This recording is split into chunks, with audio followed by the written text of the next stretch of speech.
Yeah, I mean, it's a pros and cons thing with our wonderful maternity leave in Canada. We give women a year off, and then it's much harder to come back. And the reason I left corporate tech was that reason, because it was 70 hours a week, and I couldn't balance having children with those hours. BlackBerry was nice enough to give me part-time. But even part-time, I was working full-time. I basically went to them and I said, you can pay me part-time hours for full-time, or you can pay me full-time hours for full-time. It's a good deal for you to give me part-time. So I worked part days, but then I was on my BlackBerry all the time from home. It's very difficult. We don't support parents very well at all. And so what happens tends to be in Canada that the women take the time off and then they just don't come back.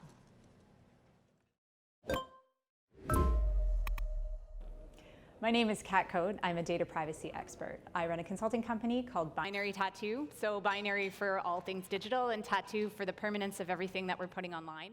I think the toughest job interview I've ever had was where I was asked to write a computer program before I'd actually finished my first computer programming course. That would be it. How'd that work out? I just said I didn't know how to do it. That was basically it. Not very well.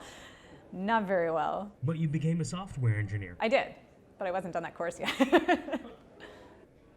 How did you get your first break? So in order to start my career, I went to the University of Waterloo. I was in engineering, and we were fortunate enough to have a co-op program there. And so we were given employment every 4 months. We went to school every 4 months. We had a job, which meant also when I graduated, I already had a resume full of relevant professional experience. Did you start out in cybersecurity? I started my career in computer gaming, in animation and something called kinematic engines. It turned out that the computer gaming world is actually full of people who love gaming so much they're willing to do it 80 hours a week, and that was not me. So I moved over to BlackBerry, which was RIM, and I wrote software and architected software for handheld devices and enterprise software for a long time, moved up to senior management there. And then when I had my own kids, the world of tech, the hours were very long and were not conducive to what I wanted in my life. As far as I know, BlackBerry has one of the best cybersecurity reputations. How did working at BlackBerry prepare you for a career in cybersecurity? Working at RIM prepared me for a job in cybersecurity because there was such a huge focus on security and the integrity of data and the integrity of what was important to a company. We had BBM at the time, which was the first encrypted messaging. We had a lot of cryptography at our own cryptography department. And so where other devices were just trying to be faster and sexier, BlackBerry was actually the one that cared about security. What's it like being a woman in cybersecurity? Being a woman in cybersecurity, like being a woman in tech, often you're the only woman in the room. And many women will tell you, you really do feel like you have to work twice as hard to get half as far ahead. People don't expect you to know as much, and they don't expect you to be as current on technology.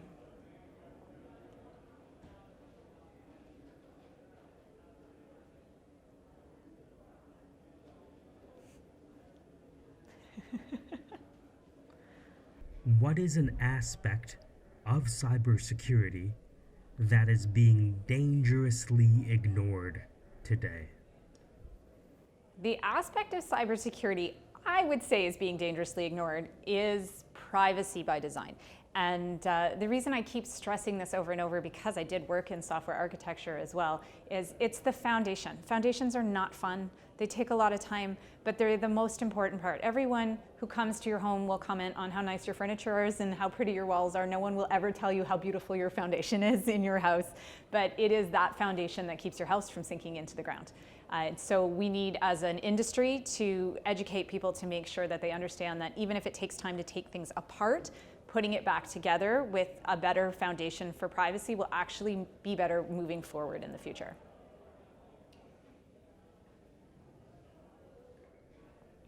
Are companies excited about building from the foundation again? Companies are not excited about redoing their foundation for privacy because it seems like rework, because they already have something in place.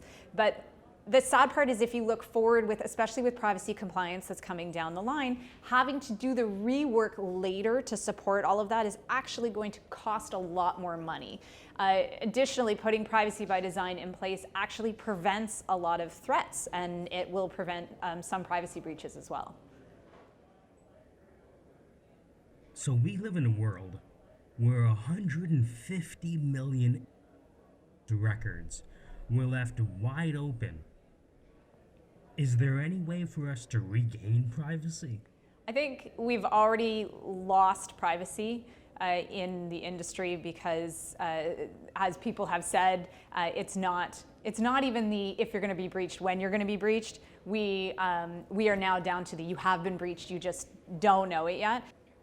If you're wondering where your company stands on compliance, be it GDPR or PEPIDA, let me know. I'm happy to come and run an assessment. I have a 12-page checklist and a 90-page playbook. I will ensure that you get from where you are today to fully compliant, from privacy design all the way up to incident response.